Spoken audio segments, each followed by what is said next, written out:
हर हर महादेव। गुरु से जो शिष्य का संबंध होता है वो शाश्वत होता है। शाश्वत का अर्थ समझते हैं आप? जिसे मिटाया नहीं जा सकता, कम से कम इस काल में। इस काल मैंने इसलिए कहा क्योंकि ये काल ही हमारी नजर में है अभी का। इसके बाद क्या होगा, इसके बाद क्या होता रहा है, इस पे हमारी ना दृष्टि जाती है, ना ही हमें पता है इसके बारे में। फिलहाल जो समय चल रहा है उस समय की बात चल रही है कि जैसे ही एक बार आपका संबंध गुरु के साथ स्थापित होता है, हमारा, जैसे ही हम कोई गुरु धारण करते हैं या फिर गुरु स्वयं हमें धारण करते हैं, तो हम गुरु और शिष्य के बीच एक संबंध स्थापित हो जाता है। और एक बार ये संबंध स्थापित हो गया तो न इसे काल बदल सकता है और ना ही इसे मृत्यु मिटा सकती है। मतलब आप समझ रहे हो कि अगर आपने गलत गुरु का चयन किया है तो समझ लो कि इस जन्म में तो मुमकिन ही नहीं है कि आप उसको सही बना लो। है, शास्त्रों में इसकी कुछ विधियां हैं कि गलत गुरु बन जाने के बाद किस तरह से विसर्जन किया जाता है या फिर मंत्रों के द्वारा किस तरह उसको काटा जाता है विधियां ऐसी, मगर वो बड़ी गोपनीय है, जो बहुत विद्वान लोगों के ही पास है। मगर ये तो शाश्वत सत्य है कि एक बार गुरु धारण करने के बाद आप गुरु को नहीं छोड़ सकते, गुरु आपको नहीं छोड़ सकते, और वो संबंध जो बन गया है छोड़ने के बावजूद भी छूटता नहीं है। यानी मृत्यु के पश्चात आपको वही गुरु दिखेंगे जिनसे आपका संबंध इस समय स्थापित हो चुका है। इसलिए गुरु एक बहुत ही सोची समझी हुई और बहुत ही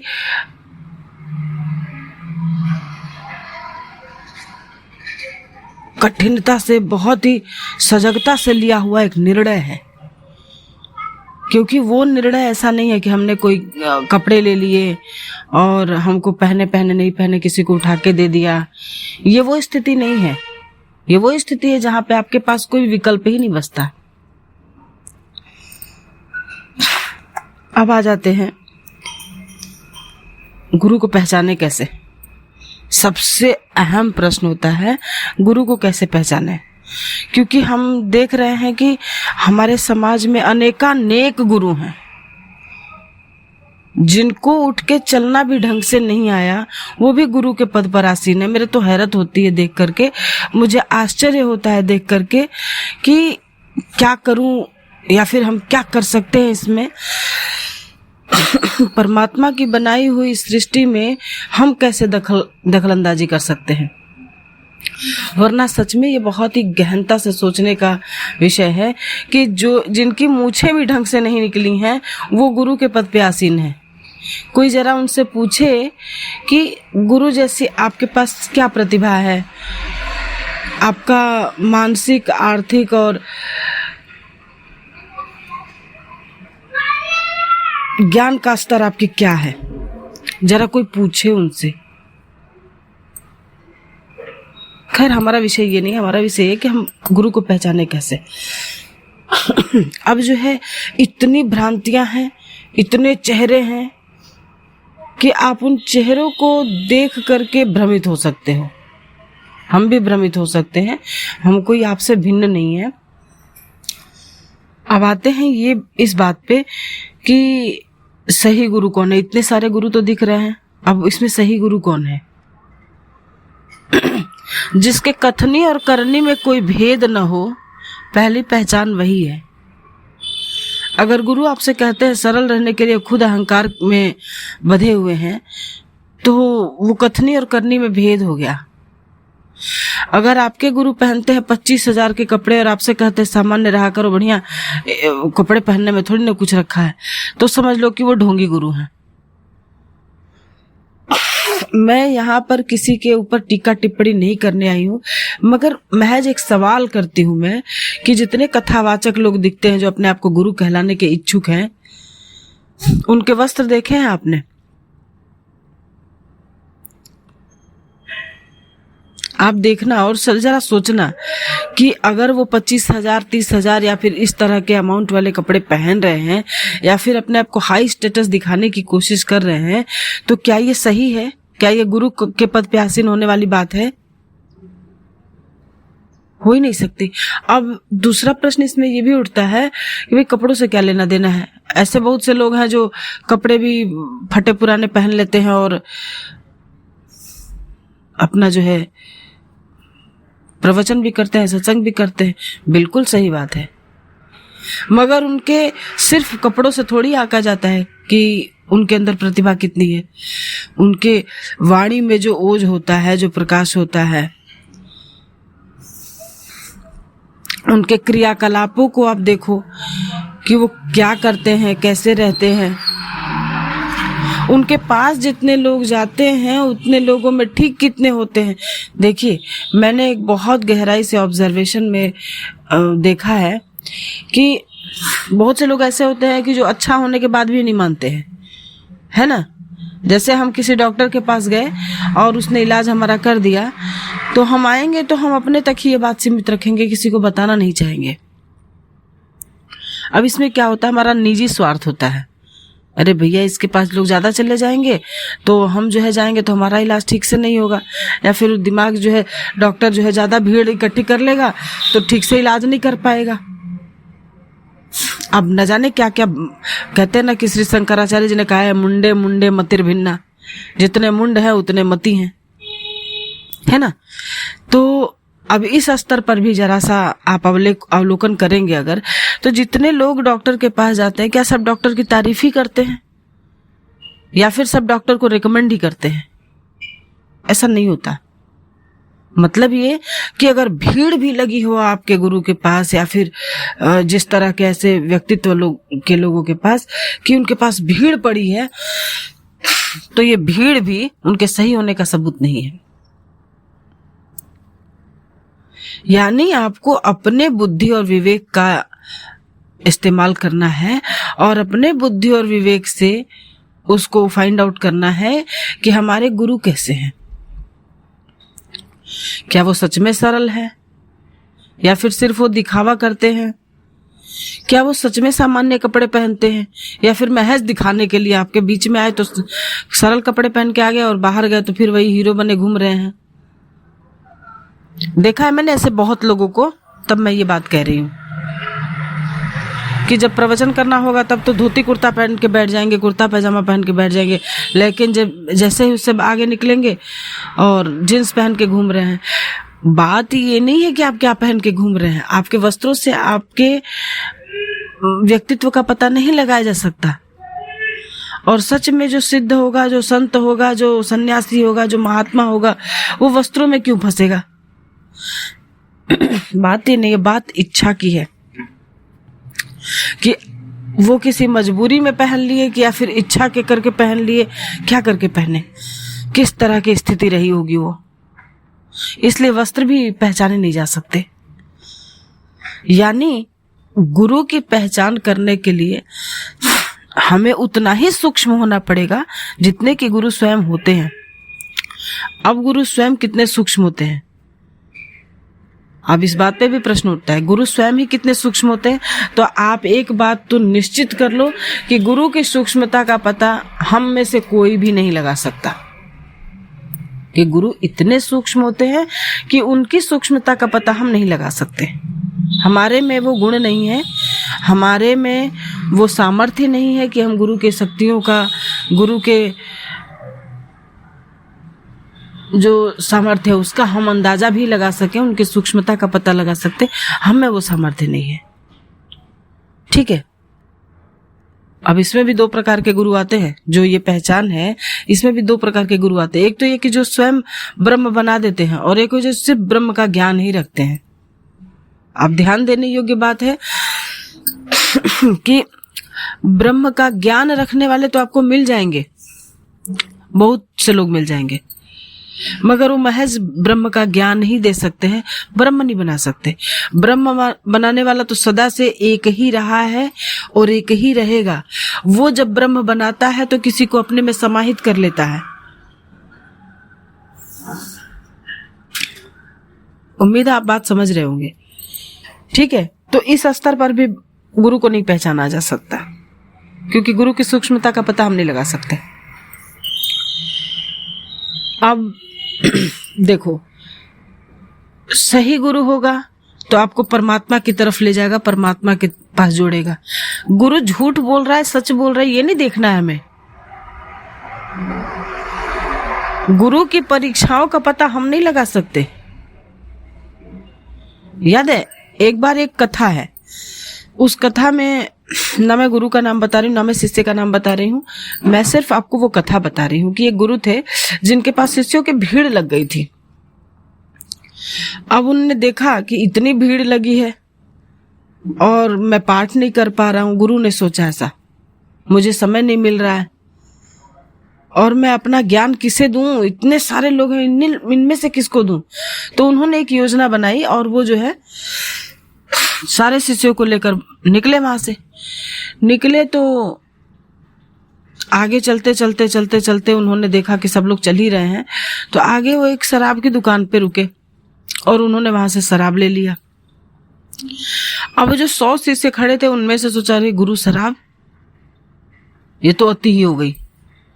वहीं पर कुछ लोग छोड़ के निकल लिए, 25 लोग वहीं छोड़ के निकल लिए। गुरु हंसे, आगे बढ़े। आगे बढ़े तो थोड़ी दूरी पे जाके उन्होंने क्या किया कि थोड़ा सा मांस खरीदा। अब जब मांस देखा तो और कुछ लोग भिनक गए और 25 लोग और निकल गए। अब बचे 50 लोग, आधे लोग बचे हैं। अब वो गुरु और मुस्कुराए, थोड़ा और आगे बढ़े और एक वेश्या के कोठे के नीचे रुके। तब तक भी लोग थे। अब उन्होंने क्या किया कि वहां से कुछ फूल खरीदे। जैसे ही उन्होंने फूल खरीदा, ऊपर जाने के लिए 25 लोग और चले गए। अब बच्चे मात्र 25 लोग। तो गुरु ने उनसे कहा कि यहीं बैठे रहो, मैं आता हूं ऊपर से। अब जब ऊपर गए तो 2 दिन बीत गए, गुरु नीचे आने का नाम ही नहीं ले रहे हैं। तो बाकी जो 25 थे उनमें से 24 ने सोचा, अरे तो गुरु ऐसे ही है, बस इसको यही करना था, चलो चलो चलो, ये कोई गुरु नहीं है। वो निकल लिया वहां से। बाकी जो 24 लोग थे वो निकल लिए, एक बैठा रहा। गुरु को तो सब पता होता है कौन रहेगा कौन जाएगा। तो गुरु ने बुलवा भेजा नीचे से, ऊपर से, कि नीचे एक शिष्य खड़ा, उसको बुला लाओ। अब जब ऊपर आया तो गुरु ने कहा, तुम क्यों नहीं गए, लो ये शराब पियो। तो उन्होंने चुपचाप शराब को ग्रहण कर लिया। उस वक्त उनके शिष्य ने, उन्होंने कहा मांस खाओ। मांस खा लिया उन्होंने और जब खिला दिए तो पूछे, अच्छा ये बताओ तुम क्यों नहीं गए। तो वहां पे शिष्य का जवाब इतना ठोस, इतना विस्तृत था कि समझ लो एक शिष्य का ही जवाब ये हो सकता है, गुरुजी मैं आपका शिष्य हूँ, आप क्या करते हो वो मुझे नहीं देखना, आप मुझे क्या बोले हो करने के लिए वो मेरा कर्म है, वो मुझे करना है। इसीलिए श्री गुरु जी बार बार कहते हैं, गुरु कहे सो कीजिए, गुरु करे सो नाहि। गुरु जी परीक्षा लेते हैं। अब उस परीक्षा का आकलन हम या आप जैसे लोग कैसे करेंगे। जैसे गुरु सूक्ष्म है, गुरु की विद्याएं सूक्ष्म है, गुरु की शक्तियां सूक्ष्म है, गुरु सामर्थ्यवान है, तो हमारे अगर सामर्थ्य होते तो हम गुरु बन के बैठे होते। हम तो गुरु नहीं है, हम शिष्य हैं, और शिष्य भी ढंग के नहीं है, तो हम गुरु के शक्तियों का, सामर्थ्यों का कैसे पता लगा पाएंगे। मतलब ये कि गुरु जैसा कहते हैं हमको वैसा ही करना है, तब जाके जो है इसको हम आगे बढ़ा पाएंगे। तब हम गुरु और शिष्य के संबंध के बीच का संबंध अच्छा कर पाएंगे, बढ़िया, जैसे गुरु और शिष्य को होना चाहिए। गुरु और शिष्य के बीच के संबंधों का मापदंड क्या होता है। सिर्फ एक नहीं होता है कि आप गुरु की बात मान लेते हो, ये पर्याप्त नहीं है। गुरु की बात समझना भी जरूरी है, बहुत जरूरी है। कारण बिना गुरु की बात समझे आप कुछ भी कर दोगे तो वो तो फलित नहीं होगा। जैसे महात्मा बुद्ध और तारा और आनंद, एक बार महात्मा बुद्ध को जो अपने शिष्यों में से किसी एक तत्व को देना था, किसी एक शिष्य को, तो उन्होंने क्या किया, एक वट वृक्ष के नीचे गए और वहां उन्होंने 7 परिक्रमाएं ली और एक दीपक जलाया। उसके पहले उन्होंने वस्तुएं मंगा ली थी और गुरु जैसा करके निकले, यानी जैसे महात्मा बुद्ध करके वहां से निकले, उन्होंने देखा कि जो तारा थे वो तो सेम वैसे ही किए जैसे उनके गुरु ने कहा था, जैसे उनके गुरु ने किया था। और उनके चले जाने के उपरांत आनंद ने सोचा लो दिया ही तो जलाना था, इसमें क्या था, गुरु ने चक्कर काट ही लिया, हम क्यों काटेंगे, है ना, परिक्रमा कर लिए थे। और वो दीपक जलाई। कथा थोड़ी सी विचित्र है, आप सर्च करेंगे तो इंटरनेट पे भी मिल जाएगा, सुनना आप ये। इस कथा का अर्थ क्या होता है कि जैसा गुरु ने कहा है वैसा ही करना ठीक है, मगर गुरु कब कैसा आदेश करते हैं ये तो पता नहीं है। गुरु ने पहले ही बता दिया होता है कि बेटा इस तरह से परिक्रमा की जाती है, इस तरह से ये किया जाता है, उसके बाद उस क्रिया को करते हैं। और तब हमको ये ध्यान में रखना होता है कि गुरु ने पहले भी कुछ कहा है ना। तो जब इस चेतना का हम उपयोग करने लगते हैं, हमको ये चेतना होने लगती है, तब समझ लीजिएगा कि अब हमारा रिश्ता बढ़िया होना शुरू हुआ है। क्योंकि गुरु की बात को समझ करके वैसे करना और एक गुरु की बात को एज इट इज कर देना, दोनों ही बातों में बड़ा अंतर है ना। तो जो गुरु हैं उनको पहचानने का मापदंड जो है बहुत ही सरल है और बहुत ही क्लिष्ट है। क्लिष्ट मैंने इसलिए कहा कि लगभग सारे के सारे गुरु लोग एक जैसा ही आचरण करते दिखेंगे आपको। अब आपको क्या पता कि कैसे हैं वो, अंतरात्मा उनकी कैसी है। इसलिए बहुत ही अपने आप को सूक्ष्म करके एक डिसीजन पर पहुंच जब जाए कि हाँ यही मेरे गुरु होंगे, क्योंकि गुरु बनने के बाद तो आपका संबंध जो विच्छेद नहीं हो सकता। तो इस बात को मान करके चलना है कि आजीवन मैं इस गुरु के साथ सेटिस्फाइड रहूंगा, संतुष्ट रहूंगा या रहूंगी, तब जाके आप गुरु का चयन करें और तब जाके आप शिष्य बनने की प्रक्रिया शुरू करें, है ना। गुरु को पहचानना बहुत ही आसान है और बहुत ही क्लिष्ट भी है। दोनों ही कंडीशंस मैंने इसलिए कहे क्योंकि इतना हमारे चारों तरफ गुरुडम फैला हुआ है। अभी कुछ ही समय पहले इंटरनेट पर एक न्यूज़ बहुत तेजी से वायरल हुई थी कि एक शिष्य ने गुरु को मरवा दिया। आप सोचो कि किस प्रकार का न्यूज़ है ये, किस प्रकार का समाचार है ये।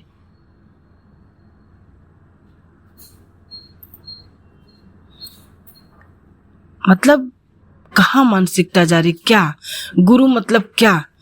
जितने ही लालची गुरु हैं उतने ही लालची शिष्य हैं। लालच से परिपूर्ण, हमारे गुरु के पास क्या है हम ले ले, हम खा ले, हम निगल जाएं, ये हमारी भावना है। मैं पूछती हूँ क्यों। आपका अपना जो कुछ भी है उसमें संतुष्ट रहना ना। आप अगर दे नहीं सकते तो लेने का अधिकार ही क्या है आपको। मुझे भी क्या अधिकार है मुझे किसी की कोई वस्तु ले लेने का। इस स्तर पे हम पहुंच चुके हैं, पता है आपको। मतलब आप सोचो ना जरा कि गुरु की संपत्ति हड़प लेना, छी, इससे निकृष्ट कार्य जो है इस युग में क्या किसी युग में रहा ही नहीं है, होता भी नहीं है, होगा भी नहीं आगे। ये चांडाल योनि में ले जाकर गिराता है और युगों युगों के लिए गिराता है। यानी आप तड़पोगे, मरोगे, हर रोज 1000 मौतें मरोगे, तब भी जाके मुक्ति न मिलेगी। गुरु का सामान छूने से, गुरु के साथ जो है ठगी करने से। ऐसा अश्वत्थामा जी के विषय में सुना है, आज भी जीवित है। सब लोग सोचते हैं अरे वो तो चिरंजीवी हैं, चिरंजीवी हैं। मैं कहती हूँ चिरंजीवी होने के साथ उनको श्राप भी तो लगा हुआ है। उनके मस्तक पे जो मणि का जो था, जो जिसमें से पस गिरती रहती है, आप ही सोचो कि किसी के माथे में से पस हर वक्त गिरती रहे, उसकी चेतना कहाँ रहेगी? जाहिर सी बात है अपने मस्तक पे रहेगी, अपने घाव पे रहेगी। वो परमात्मा की पूजा क्या कर पाएगा? फिर जो उसके साथ घटा है वो उसी को याद कर करके पश्चाताप क्या सुबहता रहेगा, न मर पाएगा न जी पाएगा। ऐसे अमरता का क्या कर लेंगे आप? मतलब मैं सिर्फ ये कहना चाहती हूँ कि गुरु कोई सामान्य वस्तु नहीं है। गुरु कोई चाचा मामा फुआ फूफा ताता, ये इन लोगों का कुछ भी, इन लोगों जैसा रिलेशन नहीं है गुरु। इसलिए गुरु को चयन करते समय आप परमात्मा से प्रार्थना करें और परमात्मा जो आपके सामने गुरु लाके खड़ा करे उस रास्ते पर आप चले। इसलिए जिनके गुरु नहीं है, ये जो कुछ भी मैं कह रही हूँ मैं सिर्फ उनके लिए कह रही हूँ जो जिनके गुरु नहीं है अभी तक। वो भी गुरु का चयन करते समय बिल्कुल अपने आंतरिक चेतना का उपयोग करें और हर दिन ये प्रार्थना करें कि हे प्रभु, हे शिव जी, आप मेरे गुरु बन के आइए। फिर देखिएगा आपके जो गुरु आएंगे वो साक्षात शिव जी ही होंगे। क्योंकि जब आप शिव जी से प्रार्थना करोगे तो शिव जी आएंगे, और शिव जी आएंगे तो उस रूप को आप बर्दाश्त नहीं कर पाओगे। तो जाहिर सी बात है पहले मनुष्य ही बन के आएंगे शिव जी, है ना। आगे मैं आपको एक कहानी बताऊंगी एक औरत की। ये घटना हरिद्वार की है और ये मैं अगले वीडियो में आपको बताऊंगी कि उस औरत के उस गुरु के साथ क्या संबंध थे और एक शिष्य का एक गुरु से संबंध कैसा होना चाहिए और क्या घटा होगा उस लीला में, है ना। तब तक के लिए नमो नारायण।